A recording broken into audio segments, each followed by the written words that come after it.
Irmãos, ontem nós estávamos aqui, uma noite muito forte. Falávamos então da vida de Davi e de quão profunda foi a vida desse homem. Tamanho da revelação, tamanho do entendimento. Hoje no turno, Rafael Guerra estava aqui ministrando, falando de processos. E a nossa vida é uma vida de processos. É importante a gente entender, irmãos, que só será aceito aquele que for aprovado. Algumas coisas nós estamos dizendo aqui, não é uma frase de efeito. Poxa, bonito. Não é para ser bonito, é para ser eficaz. Você deve escrever e entender isso. Só será aceito aquele que for aprovado. E para que possamos ser aprovados, nós precisamos passar por um processo. Eu dizia aqui no turno, quando eu chamei o Rafael aqui, apresentei ele para que ele ministrasse algo que eu ensino. A unção, ela nos separa. Então todo aquele que foi chamado, a Bíblia diz, muitos são chamados, poucos escolhidos. Então, aquele que é chamado, irmãos, você já deve ter visto muitos homens dizendo, eu tenho um chamado, só que isso não é suficiente. Eu tenho um chamado, mas isso não é suficiente. E por isso muitas vezes nós que fomos chamados, porque de fato todos os filhos de Deus que estão aqui foram chamados, senão você não estaria aqui. Você ouviu a voz de Deus. O chamado, ele é universal. O chamado de Deus é para qualquer homem que queira se colocar no lugar de filho. O chamado é universal, é para todo homem. Deus chama todo homem a se tornar uma nova criatura. Está entendendo isso? Agora, só ser chamado, irmãos, não vai resolver. Porque para você cumprir o seu propósito, você tem que ser chamado. Então, o chamado,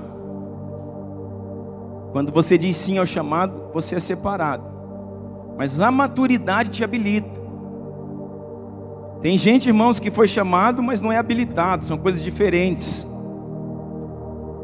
Então o chamado, a unção me separa. A maturidade me habilita. E a honra, irmãos, me promove. Então tem gente que só foi separado, tem gente que está separado e habilitado, tem gente que foi separado, habilitado e está sendo promovido. Deus resolveu promover essa pessoa. Quem está comigo? Então fica com isso nesse início de ano. Por quê, irmãos? Porque muitas vezes a gente faz tanta coisa, isso já foi falado aqui nesses dias, parece que as coisas não funcionam, as coisas não vão, parece que um reconhecimento que a gente busca, ele não vem. E não estou falando em algo para a igreja, não, estou falando em qualquer lugar, no trabalho, na vida, sabe, parece que o reconhecimento não aparece. Um dia eu aprendi, irmãos, com meu pastor, que o homem que Deus quer esconder, irmãos, ninguém vai conseguir mostrá-lo. Quando Deus resolve esconder alguém, ele não vai aparecer de forma nenhuma. Mas quando Deus resolve mostrar alguém, ninguém vai conseguir esconder. Você está entendendo isso? Então a gente falava ontem de Davi, e hoje não é desse amado homem que eu vou falar, bem que eu queria. Mas Davi teve seus processos. Na vida de Davi, irmãos, passaram muitos homens, em muitos tempos diferentes, em geografias diferentes. Davi teve Simei na vida dele, já foi falado aqui, Simei é aquele que apedreja. Simei é o cara que não conhecia Davi de perto, não sabia muito a respeito da vida de Davi, mas é aquele que apedrejou Davi. Saul era um homem que Davi serviu. Davi dedicou parte da vida dele a servir Saul, mas foi perseguido por Saul. Quem está entendendo o que eu estou dizendo? Na vida de Davi, irmãos, teve Samuel. Samuel é aquele que passa com um pote de azeite na mão. É aquela pessoa que acreditou no chamado dele, que acreditou naquilo que ele carregava. Samuel, né? Eu falei Saul, não? Samuel é o homem que carrega um pote de azeite e vai ungir a sua cabeça. Então Samuel ungiu a cabeça de Davi, mas como diz o pastor Marquinhos, foi Urias que ungiu o seu coração. Urias era um amigo leal de Davi, um dos seus comandantes, e foi traído por ele. Então, tudo isso fala de processos. Na vida de um homem de Deus tem Urias. Urias é alguém que você vai trair. Urias é alguém que você vai pisar na bola. Mas na vida de um homem de Deus, irmãos, também tem Jonatas. Jonatas é um amigo que qualquer pessoa quer ter. E para todo Davi, Deus tem um Jonatas. Para todo escolhido, Deus vai levantar um Jonatas. Alguém, irmãos, disposto até a deixar o seu lugar. Por quê? Porque a dinastia real de Israel, quem era o sucessor do trono, era Jonatas, porque ele era filho legítimo de Saul. Mas Jonatas entendeu que o próximo rei era Davi, e por isso deu para ele o escudo, a espada. Quem está entendendo o que eu estou dizendo aqui? Então isso fala de processos. Todo Davi vai ter um Jonatas, um amigo leal, um amigo fiel. Todo Davi, irmãos, vai ter um Samuel, um homem que acredita em você, que ensina você, que ora por você, que unge a sua cabeça. Mas todo Davi também, irmãos, vai ter um Natã. Todo Davi vai ter um Gade. Natã e Gade eram profetas. Aquele que botava o dedo no nariz de Davi e mandava com que ele se arrependesse. Então todo Davi vai ter um Natã, todo Davi vai ter um Gade. Todo Davi tem um Samuel, todo Davi tem um Jonatas. Todo Davi tem um Simei, que é aquele que apedreja. Simei é o cara que te apedreja. Rapaz, esse cara não larga do meu pé, vive me apedrejando. Processos. Nem sabe da minha vida, nem me conhece, fica falando mal de mim, me difamando. É o Simei, irmãos, e Davi soube lidar com ele. E todo Davi vai ter um Saul, irmãos, alguém que você amou, serviu e cuidou do que era dele, mas ainda assim ele perseguiu você. Mas Davi sabia lidar com isso. Até com Saul ele soube lidar. Sabe por quê, irmãos? Para que quando ele fosse rei, ele não repetisse os mesmos erros de Saul.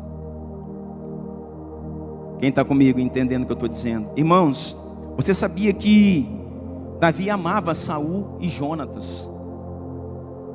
Quando Saul morre, Davi faz um cântico, Davi faz um salmo, faz uma música, que está em 2 Samuel 1, joga aqui para mim, 2 Samuel 1:19, diz assim, olha só o que ele vai dizer: o seu esplendor, ó Israel, está morto sobre seus montes, como caíram os guerreiros. Isso aqui é uma música, olha o que ele está dizendo. O seu esplendor, ó Israel, está morto. O esplendor de Israel era o rei, irmãos.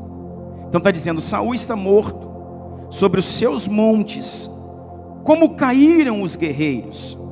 Não conte isto em Gate, não proclame nas ruas de Ascalon, eram cidades filisteias, para que não se alegrem as filhas dos filisteus, nem exultem as filhas dos incircuncisos. Aí no verso 21 ele diz: ó montes Gilboa, escute montes, montanhas de Gilboa, nunca mais haja orvalho, nem chuva sobre vocês, nem campos que produzam trigo para as ofertas, porque ali em Gilboa foi profanado o escudo dos guerreiros, o escudo de Saul, que nunca mais será polido com óleo. Uau! Você sabia, irmãos, que quando você vai em Israel, essa região de Gilboa é uma região muito produtiva, muito fértil, em torno desse lugar. Em torno desse lugar se tornou, um oásis, um lugar que, embora esteja num território árido, é muito produtivo. Mas em Gilboa, irmãos, não há orvalho. Até os dias de hoje, em Gilboa não nasce nada. Por quê? Porque Davi profetizou que em Gilboa não venha mais orvalho. Você está entendendo isso? E ele está falando em relação a quem? A Saul, porque, irmãos, ele amava Saul. Ele teve condição de matá-lo quando Saul entrou numa caverna e foi aliviar o ventre. Você sabe o que é aliviar o ventre?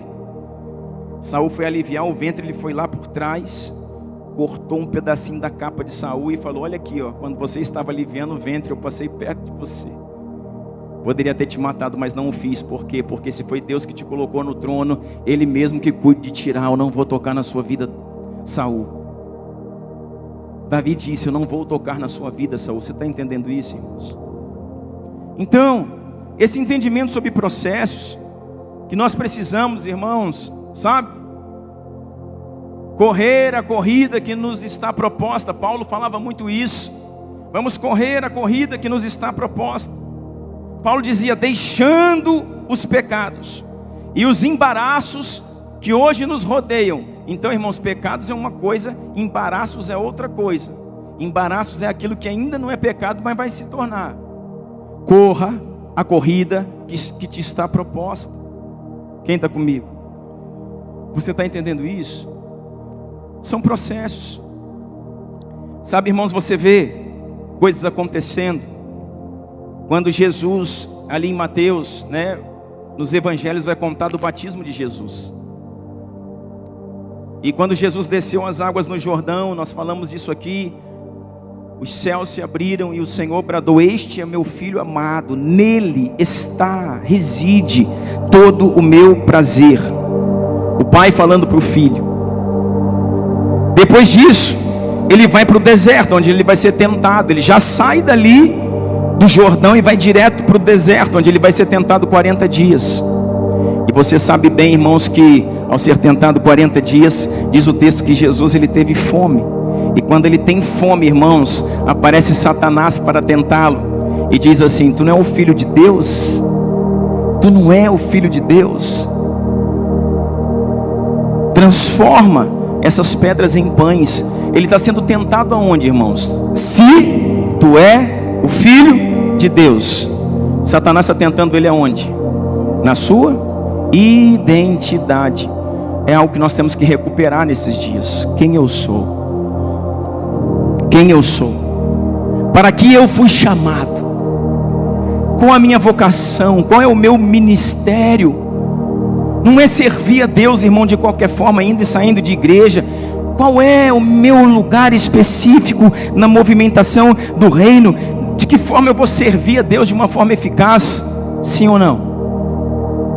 Se tu és o filho de Deus, ele sabia quem era. Por quê? Porque o pai tinha acabado de dizer para ele: tu és o meu filho amado, em ti está o meu prazer. Amém, gente? Mas ele diz assim para Satanás: não só de pão viverá o homem, mas de toda palavra que procede da boca de Deus. Deixa eu explicar uma coisa para você. Quando Jesus falou isso, às vezes as pessoas perguntam assim: como Jesus venceu a Satanás no deserto? Com a palavra. Foi liberando a palavra. E a palavra de Deus, você sabe que a palavra é como uma espada de 2 gumes, ou seja, corta de 2 lados. E ela faz separação entre juntas e medulas, separa a alma e espírito, separa a vontade da carne e o propósito do espírito. Está entendendo isso? É a palavra de Deus. Quando Jesus libera a palavra no deserto, ele não está dizendo para Satanás, escuta isso. Ele não está dizendo para Satanás. Satanás diz para ele: se tu és filho de Deus. Ele estava 40 dias sem comer, irmãos. 40 dias sem comer e sem beber. A fome. Aí ele diz: se tu és o filho de Deus, pega essas pedras e transforme em pães. Aí Jesus diz assim, ó, Jesus pega a espada, que é a palavra. Jesus pega a espada, que é a palavra, e diz assim, ó: não só de pão viverá o homem, mas de toda palavra que provém da boca de Deus. Jesus não está falando isso para Satanás, ele está falando para ele. Ele está falando para a sua carne, para a sua fome, para a sua necessidade. Não só de pão vive o homem, te aquieta. Você não vai ceder a essa tentação. Não escute o que Satanás está dizendo, carne. Porque eu sei que você estremece. Eu sei que há fome dentro de ti. Eu sei que tu clamas por bebida e por comida. Mas nem só de pão, carne vive o homem, mas de toda a palavra que procede da boca de Deus. E ele pegou e ele pegou a palavra, que é como uma espada, e ele não lançou a espada contra Satanás, ele lançou a espada contra a sua carne. Ele não estava ministrando com Satanás, ele estava ministrando com quem? Com ele mesmo. Você está entendendo isso? Por quê, irmãos? Porque em Deuteronômio 8 vai dizer lá atrás no deserto, esse mesmo texto que Jesus está repetindo, não é um texto dele, é um texto que Moisés fala. Se você pegar Deuteronômio 8, Moisés vai dizer para o povo que nem só de pão vive o homem, mas de tudo que procede da boca de Deus. Por quê? Porque um povo no deserto preferiu ficar com a sua necessidade, com o pão, em vez de ficar com a palavra que o Senhor tinha dado a eles. Agora Jesus vem e diz assim: eu não sou como aquela geração do deserto, que preferiu o pão, as codornizes, ao invés de ficar com a tua palavra. Eu sou o Messias, que estou abrindo uma nova geração e um novo caminho. E de uma vez por todas, assim como no deserto um povo caiu, no deserto agora eu estou vencendo a Satanás. Você está entendendo isso, irmãos? Então ele pega a espada, a palavra e... Então muitas vezes, em vez, irmãos, de usar a palavra contra os seus inimigos, você tem que usar a espada contra os seus desejos, a sua carne, a sua concupiscência, a sua fúria. Quem está comigo? Irmãos, nós só vamos vencer batalhas exteriores se a gente conseguir primeiro vencer as batalhas interiores, as batalhas internas. Existem sim guerras e nós teremos que lutá-las, vimos isso aqui ontem. Mas você só pode vencer uma guerra de fora se no seu interior estiver tudo em equilíbrio. Isso não te ensinaram. Se dentro de você não tiver tudo em equilíbrio, se no seu espírito não estiver tudo equilibrado, se você não tiver a paz que excede a todo entendimento, se você não tiver um lugar de intercessão, que a palavra do Senhor diz, a paz do Senhor que excede a todo entendimento, guarde o seu coração e a sua mente em Cristo Jesus. Então, se o seu coração, sentimentos, alma, a sua mente, pensamentos, razão, não estiver blindada com a paz que excede todo entendimento, se dentro de você não tiver paz, fora você não vence a guerra. Se você tiver, irmão, todo conflituoso aqui dentro, todo conflituoso na mente, todo conflituoso na família, todo conflituoso, fora estará pior ainda. Não há como lutar batalhas externas e vencer batalhas externas se internamente eu não estiver em paz. Quem está comigo? Vamos lá, gente. Deus quer te colocar nesse lugar. Você precisa entender que paz não é ausência de guerra. Paz não é ausência de guerra. A Bíblia diz que a paz que Cristo dá não é a paz que o mundo dá. O que é paz para o mundo? Ausência de guerra. Eu estou em paz, agora eu estou em paz. Por quê? Passou a doença, passou a enfermidade, passou a crise financeira, passou o mau governo, passou sei lá o que, agora está tudo bem, eu estou em paz. Essa é a paz do mundo. Mas a paz que Cristo dá não é como a paz do mundo, diz a Bíblia. É uma paz que excede o entendimento. Como que excede o entendimento, Vanessa? Está todo mundo olhando e falando: esse cara está doente, esse cara está enfermo, esse cara não tem dinheiro, parece. Esse cara, as coisas não estão dando bem para ele. Mas ele está no Senhor. Ele está equilibrado, ele está pleno. Ele está crendo, ele está caminhando. Ele está indo rumo à vitória.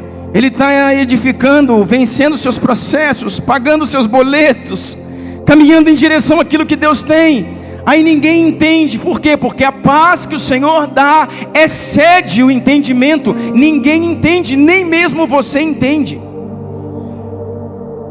Por quê? Porque ela blinda o coração, e ela blinda os pensamentos.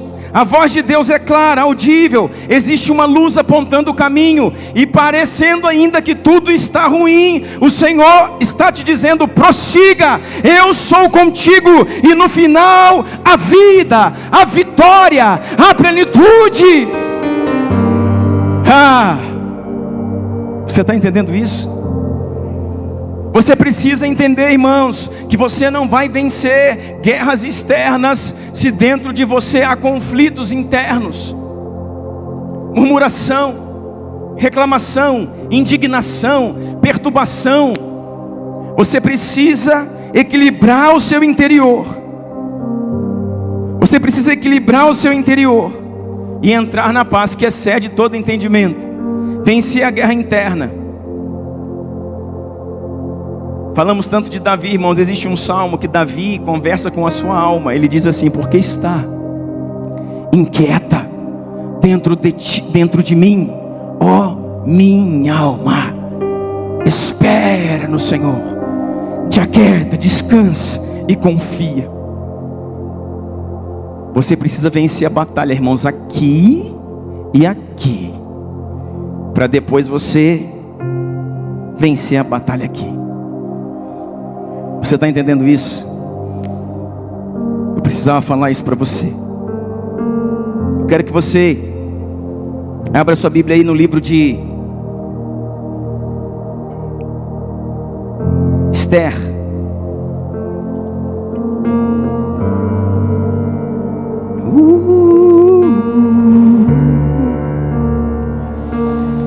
E ele virá soberano em poder, ele virá, e o governo está nele. Vejam, ele traz consigo a sua recompensa, e a ele, por ele que eu estou gastando a minha vida,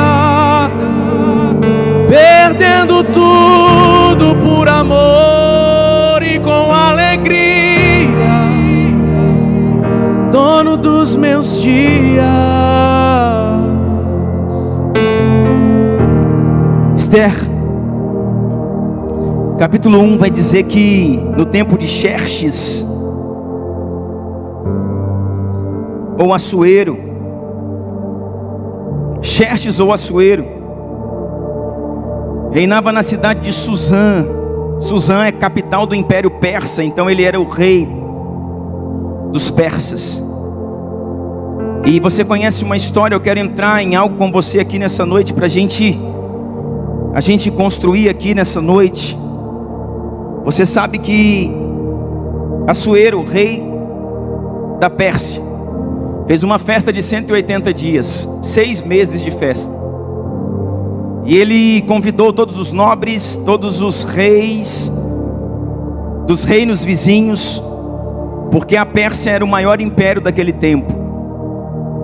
E então foram 180 dias, foram 6 meses de festa.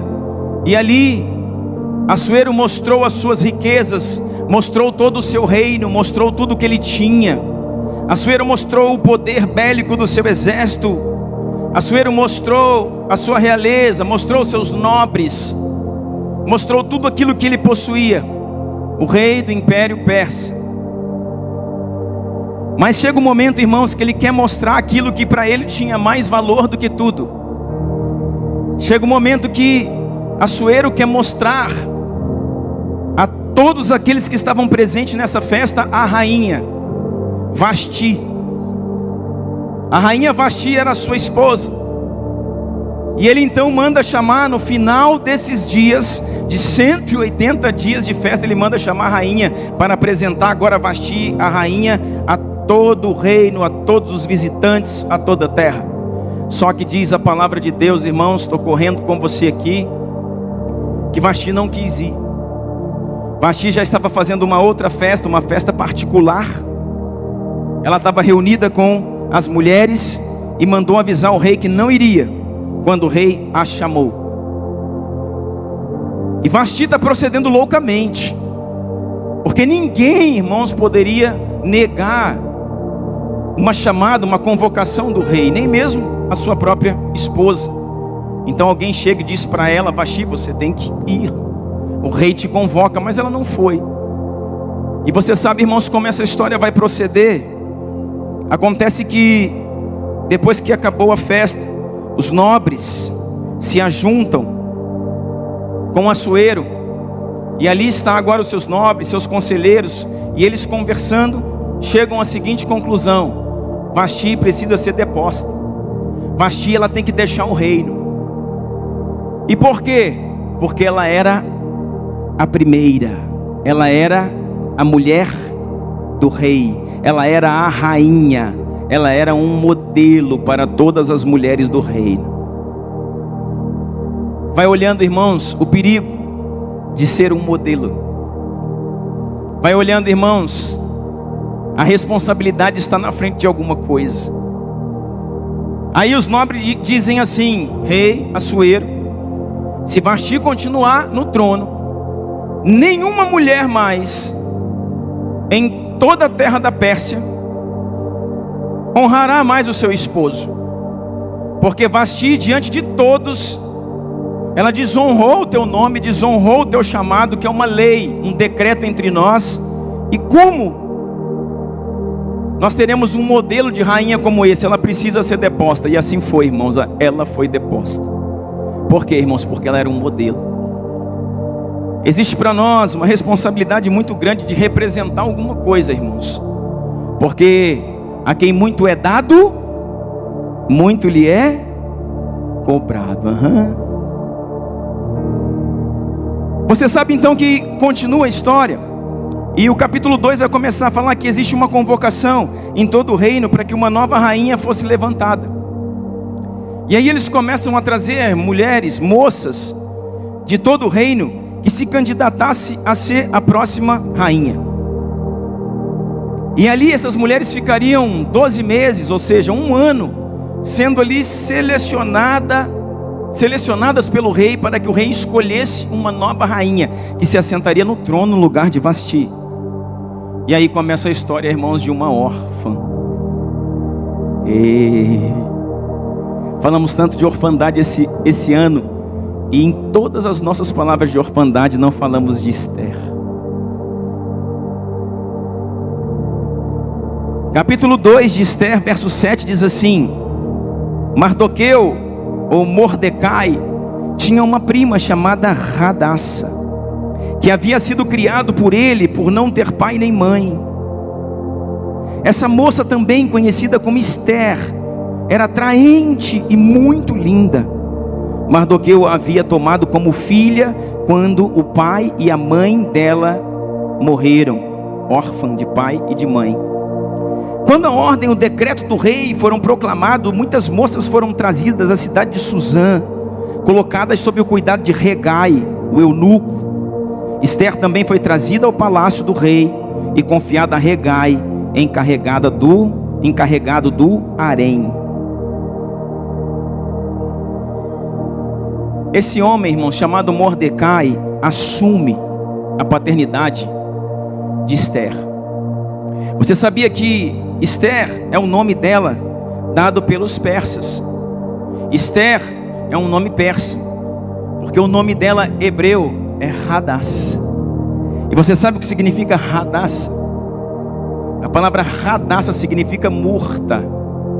E pastor, o que é murta? Murta, irmãos, é um arbusto do deserto, das regiões mais áridas, das regiões mais secas, existe um arbusto, que muitas vezes ele é solitário no deserto, e dele nasce uma flor, chamada murta.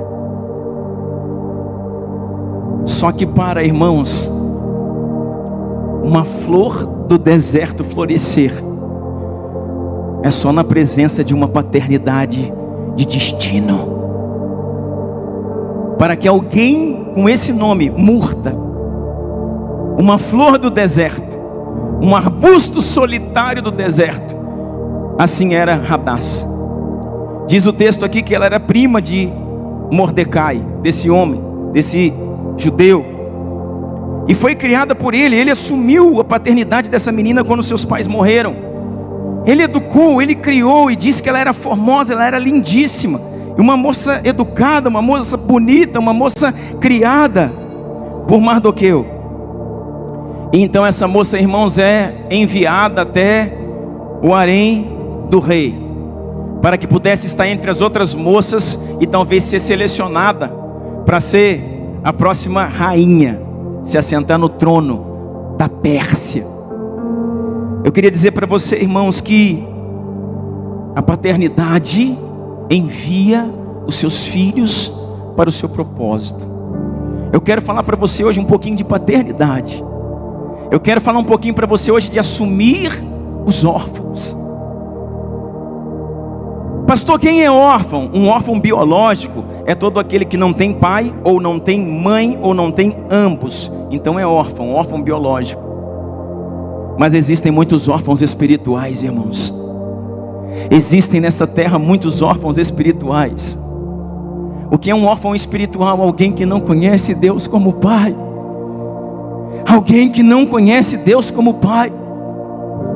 Alguém que não está sob o cuidado e a paternidade de Deus, porque ainda não o reconheceu a Jesus como Senhor.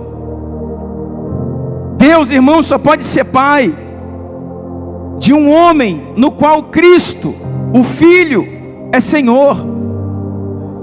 Somente para um homem, para uma mulher, que o Filho, Cristo, se tornou Senhor, Deus pode ser Pai. Você sabia disso? E existem muitos órfãos espirituais. Talvez você aqui nessa noite seja um, que não conhece profundamente o amor de Deus, o amor do Pai, que se relaciona com Deus como Deus, mas não se relaciona com Deus como Pai. E esse homem assume a paternidade de uma menina que não era sua filha biológica. Assume a paternidade de uma menina que não tinha Deus como Pai. E começa a colocar essa menina no seu destino. A história vai se desenrolar, irmãos, e dentre muitas mulheres, escuta isso, Hadassa será escolhida para ser a rainha. Hadassa se assentará no trono, antigo trono de Vasti, agora é de Hadassa.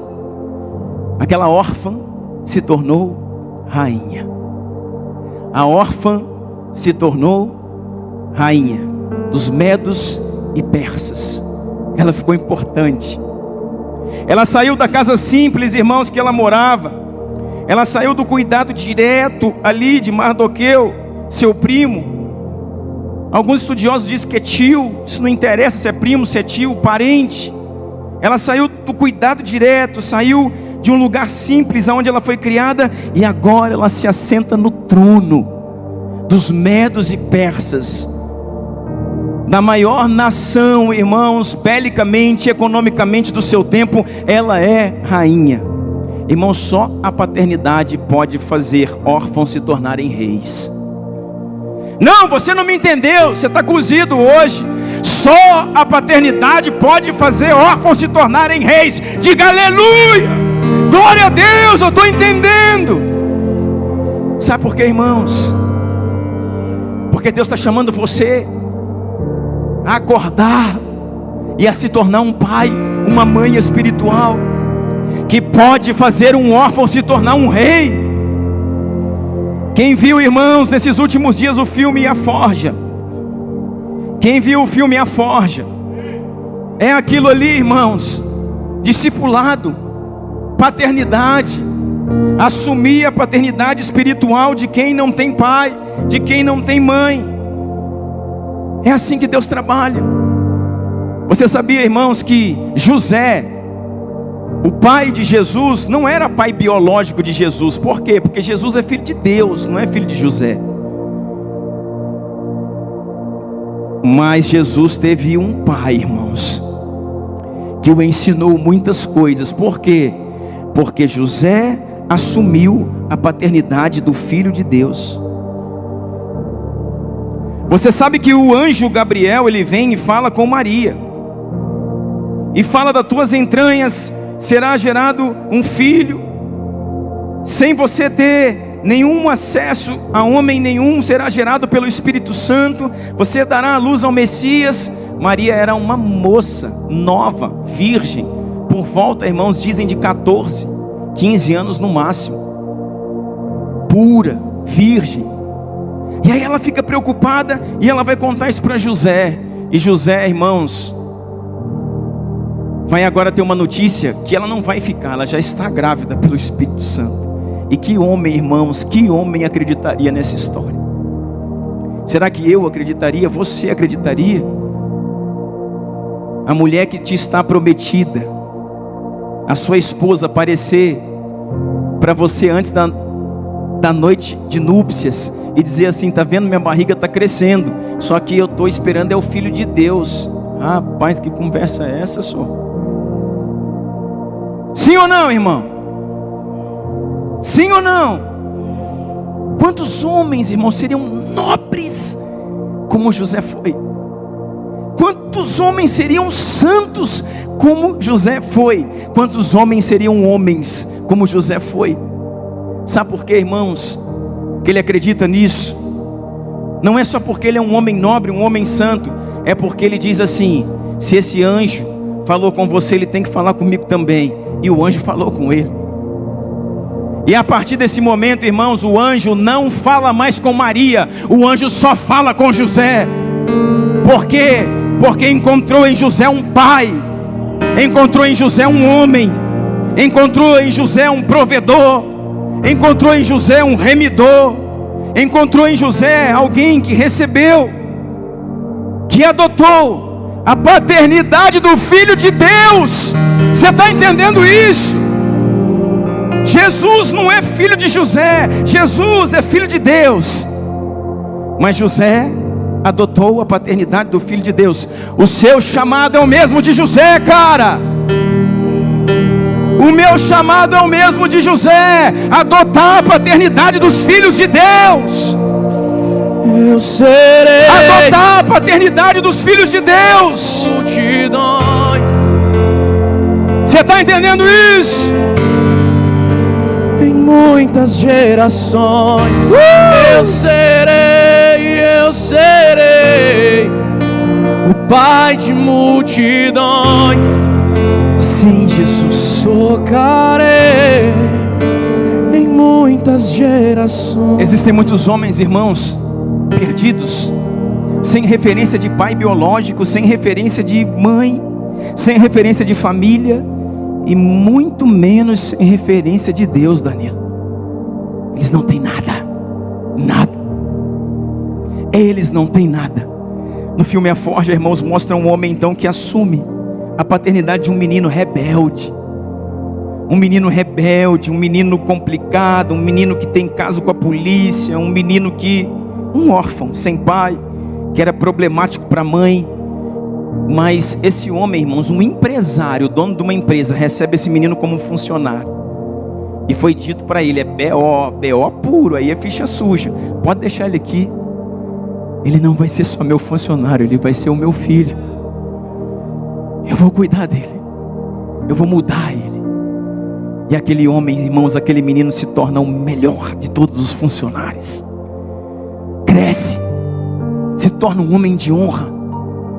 Por quê, irmãos? Porque muitos homens só estão precisando de um pai para se tornar alguém diferente do que foi até aqui.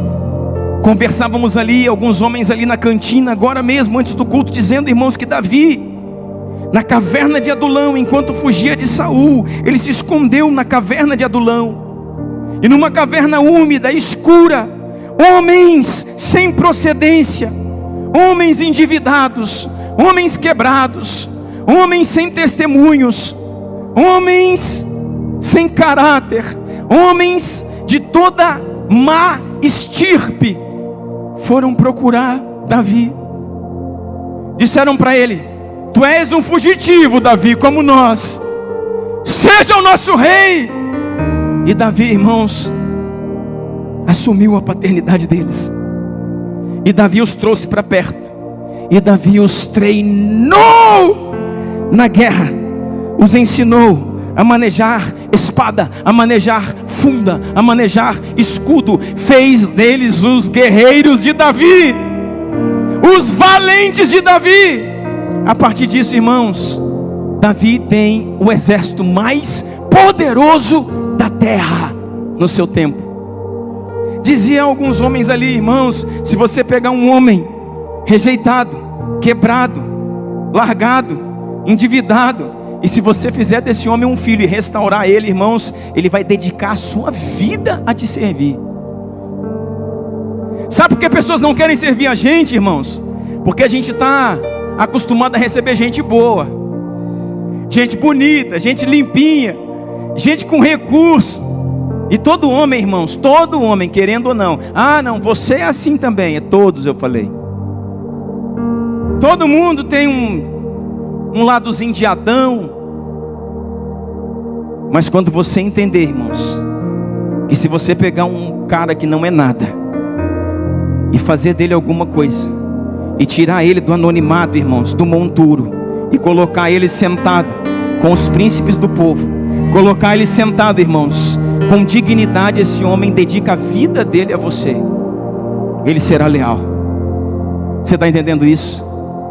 Nós somos sido chamados para isso, meu irmão. A igreja é esse lugar.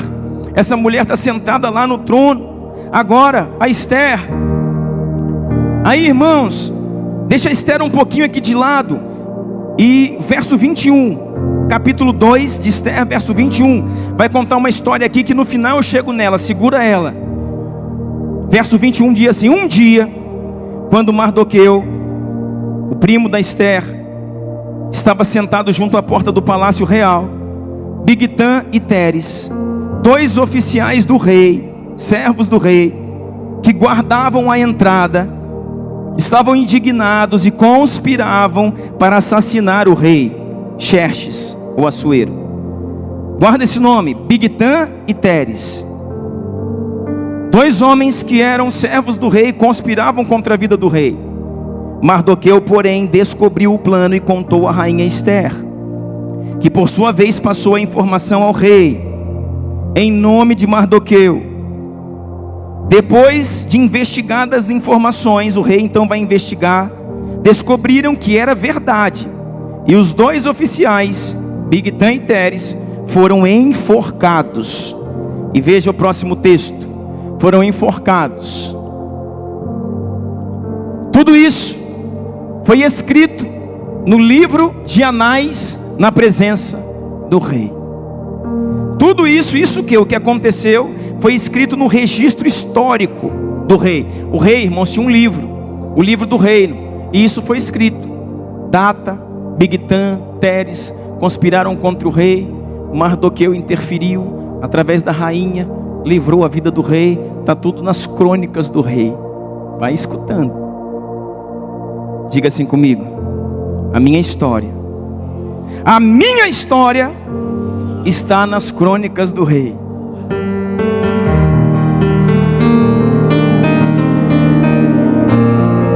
A minha história está nas crônicas do rei. Deixa eu te falar, irmãos, suas lágrimas, seus prantos, suas lutas, suas dores, está tudo detalhadamente registrado nas crônicas do rei. Aquilo que você passou, aquilo que você viveu, aquilo que você enfrentou, aquilo que você renunciou, aquilo, irmãos, que em nome de Jesus você negou, que em nome de Jesus você renunciou, está tudo registrado nas crônicas do rei. Guarde isso. E agora, verso 21 de novo. Agora o Espírito Santo me chamou a atenção de uma coisa aqui. Um dia, quando Mardoqueu estava sentado junto à porta do palácio real, Bigtã e Teres, 2 dos oficiais do rei, que guardavam a entrada, conspiravam contra o rei. Um dia, quando Mardoqueu estava sentado na porta. O que Mardoqueu fazia sentado na porta, irmãos?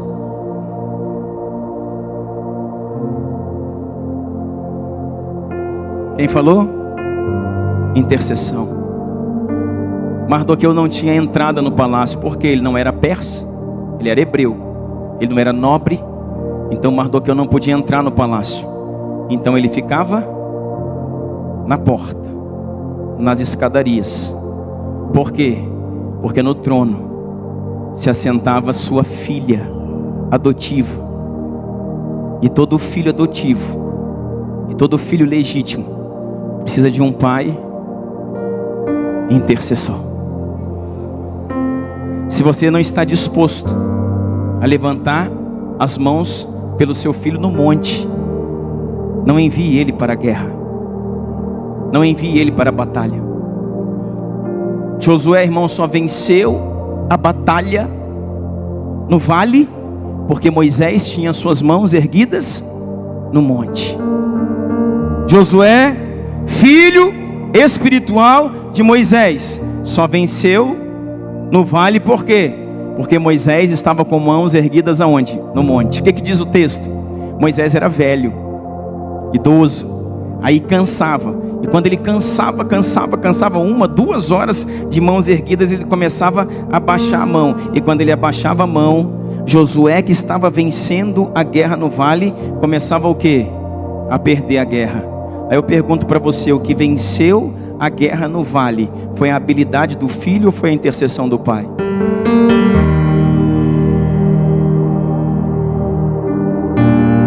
Quem anda comigo? Rapaz, isso fala de paternidade, isso fala de filiação. Você, cara, é filho de alguém. Você é filho de alguém. Você não pode lutar se esse alguém, dito como teu pai, não tiver com mãos erguidas no monte. Você vai morrer em batalha. Você vai morrer em batalha. Você vai morrer em batalha. Você está entendendo isso?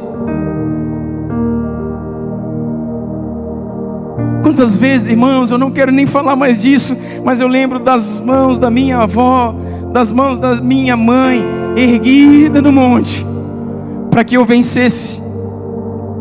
Quando eu saía de casa para o colégio militar, fardado, todo dia de manhã ia para o colégio militar no Rio de Janeiro. Todos os dias eu saía de casa, a caminho do corredor, para pegar o elevador, descer do prédio, e minha mãe estava nas portas com a mão erguida, com seus olhos fechados, abençoando, até que a gente saísse da vista dela. Como isso, irmãos, como isso somou na minha vida, na vida do pastor Bruno, como isso somou,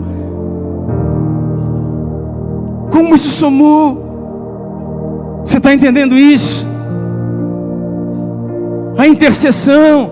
Se você não está pronto, irmãos, para estar no monte com sua mão erguida, não ouse enviar um filho para a guerra, para a universidade, para o exterior. Não ouse enviar o seu filho para uma outra cidade, você vai perdê-lo. Não ouse enviar o seu filho para o intercâmbio, uma outra nação, você vai perdê-lo, se você não estiver pronto a estar no monte com suas mãos intercedendo. Ah, irmãos, Mordecai era o intercessor das portas, enquanto seus filhos se assentavam no trono. Esther no trono tinha um intercessor das portas. Um homem que não podia entrar num palácio, nem queria entrar num palácio, mas nas portas do palácio cobria a vida da sua sobrinha. Você está entendendo isso? Ah, se você é pai, você tem que estar no monte pelos seus filhos. E se você é filho, ei, se você é filho, não ouse ir para a guerra sem ter a certeza de onde seu pai está. É chegada a hora de filhos deixarem, irmãos, de serem rebeldes, porque nós temos uma geração de pais omissos, mas também temos uma geração de filhos rebeldes, que cresceram um pouquinho e acham que sabem, que podem fazer, que podem decidir. Não ouse ir para a guerra sem a certeza que seu pai está no monte com mãos erguidas, intercedendo por você. Caminhe debaixo de honra, de submissão. Caminhe debaixo de revelação. Eu tenho uma guerra para pelejar. Eu tenho um vestibular para fazer. Eu tenho uma carteira para tirar. Eu tenho um desafio para concorrer. Pai, cadê você? Onde está meu pai espiritual? Liga para ele, manda um WhatsApp, chama a atenção dele. Pai, amanhã estarei em batalha. Erga a sua mão e declare sobre mim a vitória. Você está entendendo isso?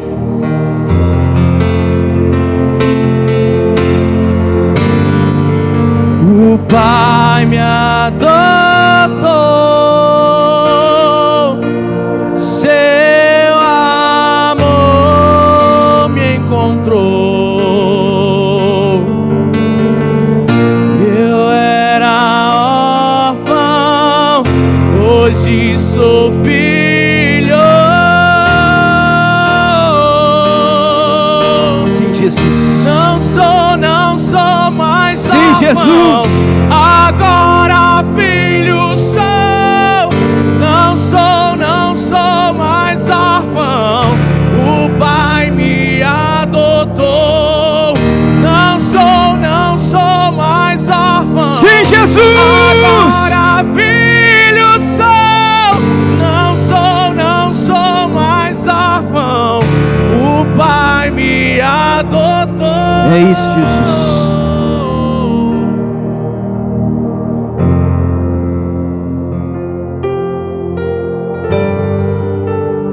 Eu tenho, irmãos,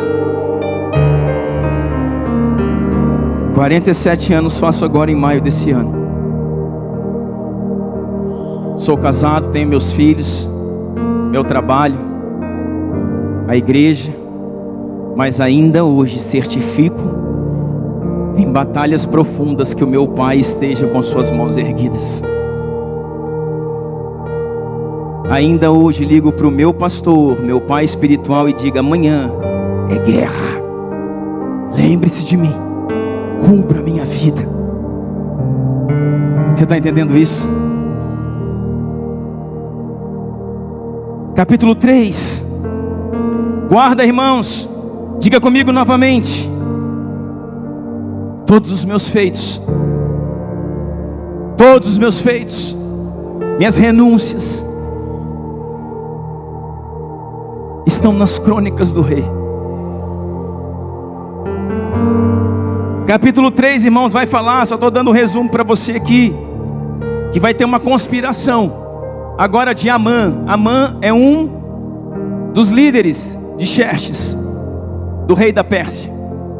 Ele tem um dos seus conselheiros, um dos seus nobres, chamado Amã.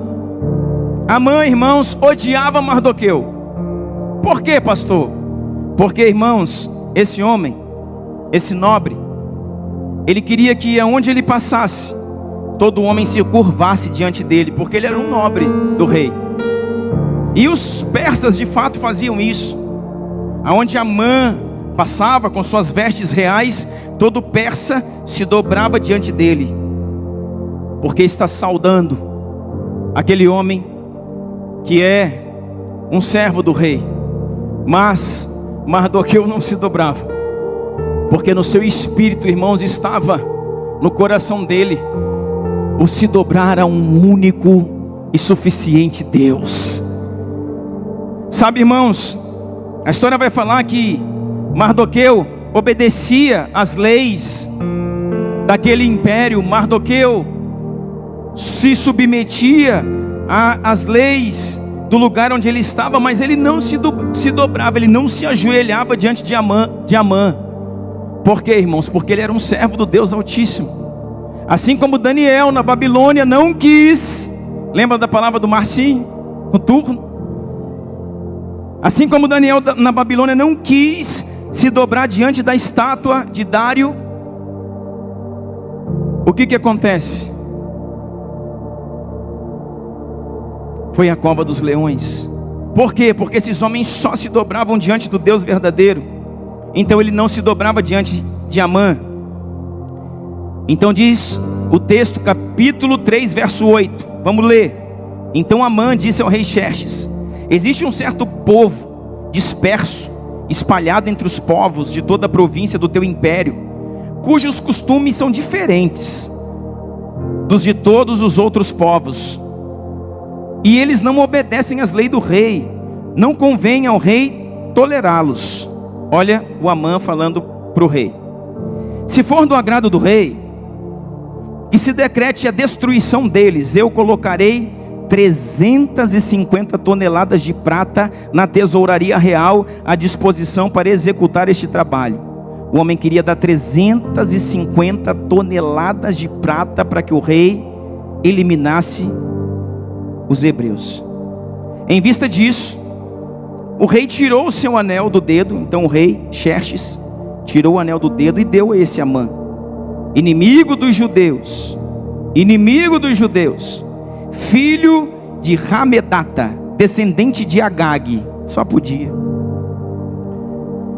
E lhe disse: fique com a prata, faça com o povo o que você achar melhor. O rei então falou: pode fazer com o povo o que você achar melhor. Deu o anel que representa a autoridade do rei. Vamos lá. Capítulo 4. Os judeus agora, irmãos, estão sob um decreto de serem exterminados, porque era isso que Amã desejava, era isso que Amã queria. Então isso é anunciado em Suzã, é anunciado em todo o reino da Pérsia, que na data tal estipulada, todos os judeus seriam exterminados e não fariam mais parte integrante daquele reino. Então o que vai acontecer, irmãos? Mardoqueu agora vai apelar a Esther. Escuta isso. O pai agora vai apelar para a filha adotiva. Capítulo 4, verso 1 diz assim: quando Mardoqueu soube de tudo que tinha acontecido, rasgou as vestes, vestiu de pano de saco, cobriu-se de cinza, saiu pela cidade chorando amargamente em alta voz. Olha o desespero. Talvez você não consiga, irmãos, sentir aí na sua pele o desespero desse povo, mas eles seriam exterminados, mulheres, crianças, filhos e filhas. Não sobraria um único judeu sequer. Mardoqueu está desesperado. Verso 2: foi até a porta do palácio real, mas não entrou, porque ninguém vestido de pano de saco tinha permissão para entrar. Em cada província onde chegou o decreto com a ordem do rei, houve um grande pranto entre os judeus, com jejum, com choro, com lamento. Muitos se deitavam em pano de saco e cinza, todos os judeus chorando, clamando a Deus. Quando as criadas de Esther e os oficiais responsáveis pelo harém lhe contaram o que passava com Mardoqueu, ela ficou muito aflita. Esther agora está aflita e mandou roupas para que vestisse e tirasse o pano de saco, mas ele não quis aceitá-las. Mardoqueu, irmão, se tornou uma figura estranha. Pensa num homem que agora está em jejum, sem comer, sem beber, em lágrimas, em pranto, em oração, vestido de pano de saco, com cinza sobre a cabeça. Ele se tornou uma figura esquisita, mas ele estava onde, irmãos? Na porta do palácio. Diga assim comigo: um intercessor não sai do seu lugar. Chega a notícia para a rainha: existe um decreto para exterminar, existe algo acontecendo. Seu tio está lá na porta, vestido de pano de saco e cinza. Ela pega, prepara uma roupa para ele, uma roupa cheirosa, uma roupa bonita, uma roupa limpa, e manda levar para ele. Eu penso, irmãos, no meu coração até que Esther queria acertar alguma forma de que ele pudesse entrar no palácio, para que Esther pudesse vê-lo. Havia muito tempo que Esther não via o seu tio, não falava diretamente com ele. E agora que ele está em pranto, Esther quer dar para ele uma nova roupagem, para que ele entre no palácio. Só que, irmãos, escuta isso, um pai intercessor, ele não quer deixar o lugar da intercessão, ele não quer entrar no palácio, ele quer trazer a sua filha para fora. Ele quer trazer, irmãos, Esther para uma condição real. Sabe o que ele vai pedir? Você sabe o que ele vai pedir para essa menina?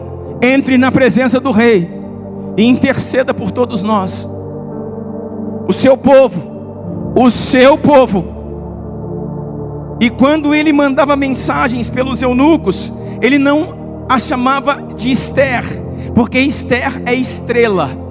Dos persas ela era estrela, mas dos judeus ela era um arbusto solitário do deserto. Para os persas ela era uma estrela, linda, formosa, bonita, no trono, a rainha dos medos e persas. Mas para Mardoqueu ela continuava sendo a Hadás. E ele mandava mensagens, cartas escritas para ela pelos eunucos, pelos servos. E quando chegava para ela, ele dizia: filha, Hadás, entre na presença do rei e interceda por todos nós. Entre na presença do rei e peça pelo seu povo. Você sabia, irmãos, que até aquele momento, escuta isso, até aquele momento, o rei nem sabia que ela era uma judia. Ela era Esther, uma mulher linda, sentada no trono, mas o rei nem sabia que ela era uma judia. Aí, ela começa a se comunicar com o seu pai. E ela diz assim, olha, manda mensagem, diz assim, olha, não tinha um WhatsApp, irmão, mandava era a carta. Ela mandava a carta dizendo assim, olha, meu pai, ninguém pode entrar na presença do rei sem ser chamado. Essa é uma lei dos medos e persas. Se alguém ousar entrar na presença do rei sem ser chamado e ele não estendeu o cetro, morre automaticamente, é condenado à morte. Faz muito tempo que eu não vejo o rei. Faz muito tempo que o rei não me chama à sua presença. Eu não posso chegar lá entrando porta dentro, porque se alguém entrar sem ser chamado será morto. Essa é a resposta da filha para o pai, respondendo o pedido do pai para que ela entrasse na presença do rei. E o pai responde de volta: se você não fizer isso, escuta isso, irmãos. Eu sei que você conhece a história, mas não é da história que eu quero que você entenda, é das conexões.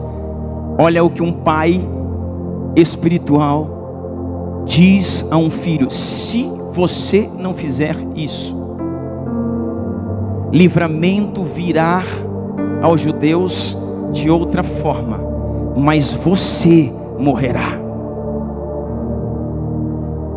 Você está entendendo isso? O que eu quero dizer para você? A Hadás não é filha de um judeu qualquer, é filha de um intercessor. É filha, irmãos, de um homem que habilita os seus filhos para o propósito.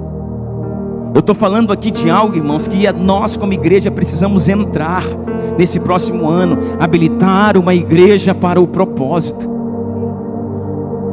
Ele não deu um passo atrás dizendo assim: ah, tá bom então, Hadás, já que você corre risco de vida, então, amor do pai, fica quietinha aí, não faz nada não. Ele diz assim para ela: quem sabe não foi para esta hora que você veio. Ele está dizendo: cumpra o seu propósito. Pode ser que eu morra, cumpra o seu propósito. Ei, Deus está levantando uma geração, irmãos, de filhos dispostos a cumprir o seu propósito. Essa casa Mevan Araguari, irmãos, não é um berçário. Aqui nós não preparamos meninos mimados, irmãos, pedindo bênçãos. Nós somos um exército preparados para os últimos dias, crendo naquilo que Deus requer de cada um de nós. Você consegue entender isso? Danilo, o pai diz para a filha: pode ser que eu morra, quem sabe seja para esta hora que você veio, ou pela fé você vive, ou pelo povo você morra, mas entre na presença do rei. O pai está dizendo: foi para isso que você se assentou no trono, não foi para outra coisa. Podia no trono ter uma mulher persa, podia no trono ter uma mulher de qualquer outra etnia. No trono só existe uma judia, porque esse dia chegaria, e chegou o seu dia, Radassa. Olha o pai: Radassa, você não é Esther. Radassa, para nós você não é estrela, para nós você é o arbusto solitário do deserto. Chegou a hora de você florescer. Arbusto do deserto, floresça. O Senhor tem algo para você, meu irmão. Eu sei que tem muita gente me olhando com cara de boneco de cera. Deus está falando com você. Vai chegar um momento da sua vida que você não vai ter outra escapatória a não ser se inclinar diante do Deus Todo-Poderoso e entrar na condição que Ele está colocando para você. Chegará um momento na nossa vida, irmãos, que nós seremos responsáveis por salvar o nosso povo, responsáveis por salvar a igreja, e nós precisamos entrar na presença do rei, ainda que isso nos custe qualquer coisa. Sabe de uma coisa? Esther tinha muito tempo que não via o rei, tinha mais tempo ainda que não via o seu tio, mas ela tinha, irmãos, banhos, roupas, um quarto lindo, maravilhoso, a mulher mais rica da terra. Irmãos, o bem-estar, as coisas boas dessa vida nos roubam do nosso propósito. Lembra de Davi ontem? Enquanto Davi, irmãos, não tinha nada, só ovelha, ele matava leões e ursos. Enquanto Davi não tinha nada, ele tinha o seu Deus como fonte de inspiração, devoção. Mas quando ele foi para o palácio, caiu com Betseba. Quando ele foi para o palácio, fez o censo dos guerreiros que não poderia fazer, e muitas outras coisas. Por quê, irmãos? Porque os palácios nos embriagam. Sabe por quê, irmãos? Quando o profeta Natan chega para advertir Davi, fala da questão da ovelha, aquela parábola que a gente contou aqui já, da ovelha. Uma ovelhinha tal. Porque Davi agora tem a cabeça de rei, mas perdeu o coração de pastor. Quando ele começa a falar da ovelhinha, o que o profeta Natan está querendo fazer? Manter a cabeça de Davi como rei, mas levar o coração dele de volta para o campo, levar o coração dele de volta para o pasto, porque ele perdeu o coração de pastor. Quando ele tinha um coração de pastor, ele agarrava o leão e o urso para salvar a ovelha. Agora, com o coração de rei, ele empurrou a sua ovelha para a morte. Você está entendendo isso? Esther está sentada no trono e parece que as coisas se anuviaram na vida dela, mas existe um intercessor, mas existe alguém que faz ela lembrar. Deus vai colocar pais espirituais na sua vida. E sabe de uma coisa? Eu quero que você aprenda isso. Tem muita gente aqui querendo um pai espiritual, mas nós queremos um pai espiritual só para dizer: vem cá, meu amiguinho, você tá bom? Ô meu filho, saudade de você, como é que você tá? Sarou, tá bem agora? E a família? Isso é papel de pai. Mas o papel do pai também é chegar para o filho e falar: levanta a cabeça e luta. Por que você desistiu? Por que você retrocedeu? Por que você está se rendendo às coisas dessa vida? Um pai espiritual, irmãos, é alguém que traz o filho de volta ao seu propósito. Deus está levantando uma geração de pais que sabem trazer os seus filhos de volta ao lugar que Deus os chamou para estar. Você vai visitar muita gente nesses dias, e você vai vir com essa sabedoria. Meu irmão, volta, levanta a cabeça, vamos lutar junto, vamos vencer. Sai dessa lamúria, sai desse lugar. É isso que o Senhor está fazendo. É isso que está acontecendo aqui, através de Mardoqueu. Aí sabe o que ela diz, irmãos? Então ela volta para o lugar, volta para o centro, e diz assim, manda mensagem para o seu tio, ou primo, e diz, mande que todo o povo jejue. Pronto, entrou no lugar de novo. Mande todo o povo jejuar 3 dias, jejue. Jejue pelo povo e jejue por mim. Jejue por mim, para que eu não pereça. Eu vou entrar na presença do rei. Ah, irmão, só um pai pode fazer isso. Só um pai corrige uma rota de um filho. Só um pai, irmãos, pode dar destino a um filho. Você vai ver, irmãos, que muitas pessoas já chegaram e falaram tantas coisas para alguém. Às vezes alguém precisa de conselhos, e você tenta ajudar de toda forma. Muita gente fala, muita gente diz, mas nada resolve. Mas quando o pai chega, as suas palavras são sentenças, e elas liberam destino na vida de pessoas, para retornarem ao seu propósito. Rafael falava disso hoje aqui quando ministrava. Ela diz assim, mande todo mundo então jejuar, e eu vou entrar na presença do rei. E ela entra, irmãos, e Assuero está no trono.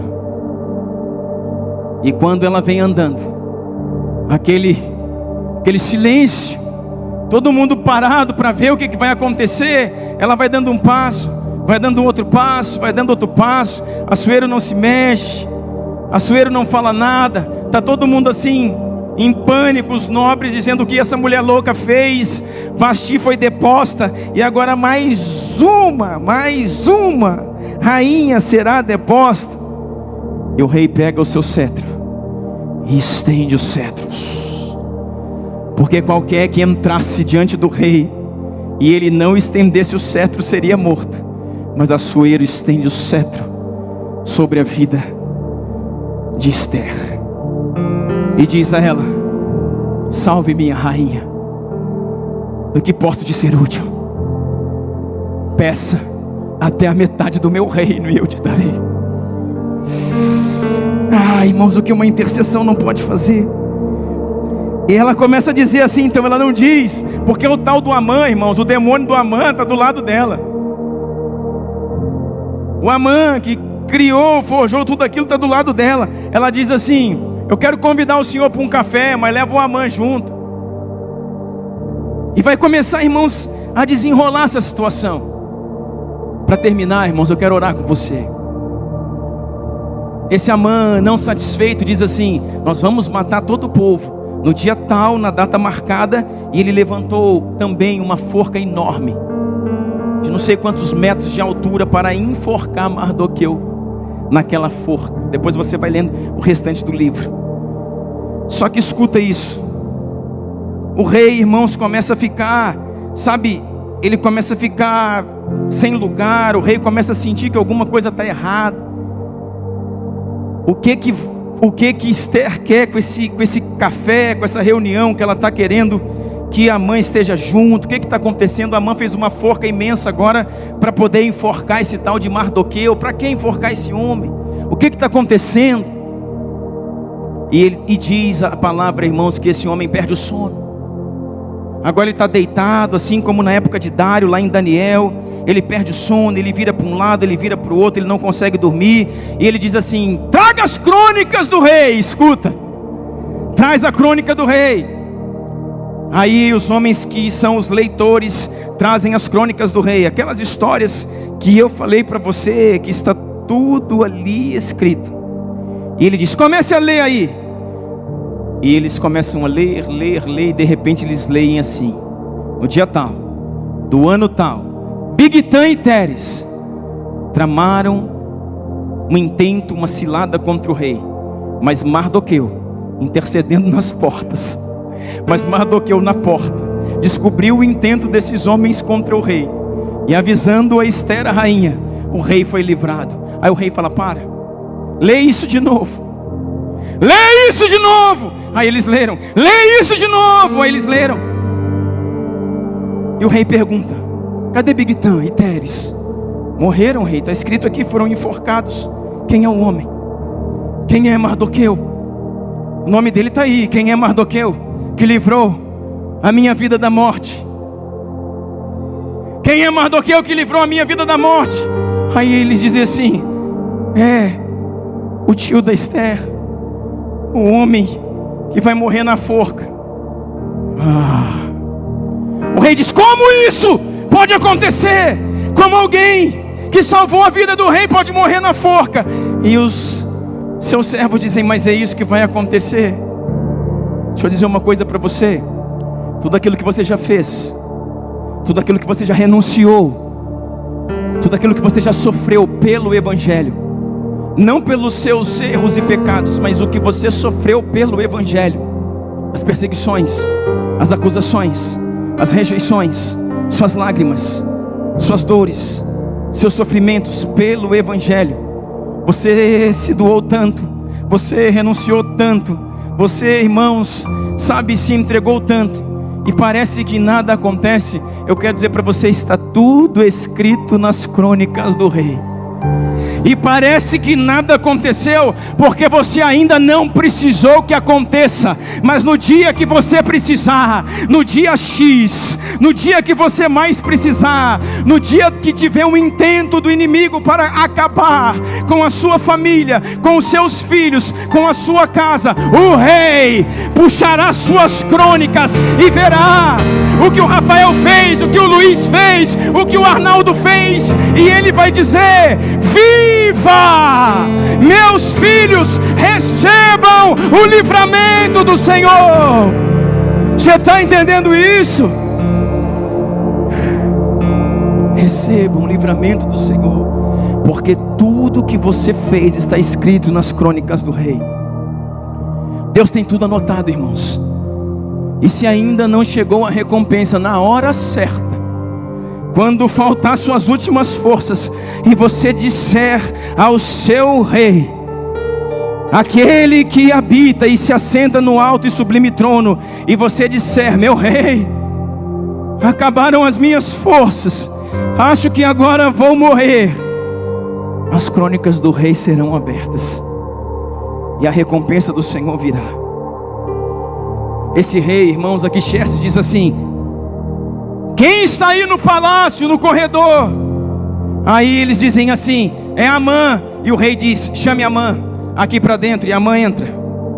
O rei, irmão, estava na sua lugar de sono, de descanso. Mande Amã entrar aqui. Aí ele diz assim: Amã, o que se faz? O que se deve fazer com um homem que Deus quer honrar? Amã, o que se faz? O que você acha que tem que fazer com um homem que Deus estima muito? Com um homem que Deus ama? Com um homem que o rei ama?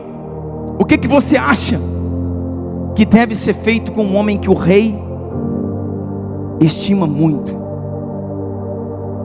O que você acha que se deve fazer com um homem que o rei quer honrar? Aí ele acha que é ele, irmão. Aí ele acha que é ele. É assim que Deus engana o diabo, irmão. Aí ele acha que é ele. Aí ele já quer a glória. Aí ele fala: não, o senhor tem que pegar o seu cavalo, o cavalo do rei. Aí o rei: o meu cavalo é o seu cavalo, aquele mais bonito, aquele maior de todos. Pega o brasão também, pega a espada do rei. Põe esse homem em cima do seu cavalo, com o seu brasão, com a sua espada. Põe um servo para ir puxando ele e andando em todo o reino e dizendo: aqui está o homem que o rei quer honrar. Aqui está o homem que o rei quer honrar. Aí o rei fala assim para ele: muito bom seu conselho, Amã. Eu quero que você pegue Mardoqueu, coloque no meu cavalo e desfile com ele por todo o reino, gritando: aqui está o homem que o rei quer honrar. Aqui está o homem que o rei quer honrar. Você está entendendo isso? Você está entendendo isso? Sabe o final dessa história, irmãos? Mardoqueu é honrado,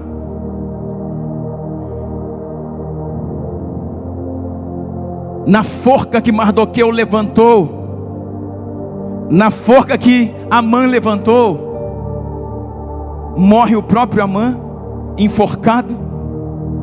O povo judeu é livre. Por quê, irmãos? Diga comigo, porque uma órfã se tornou rainha.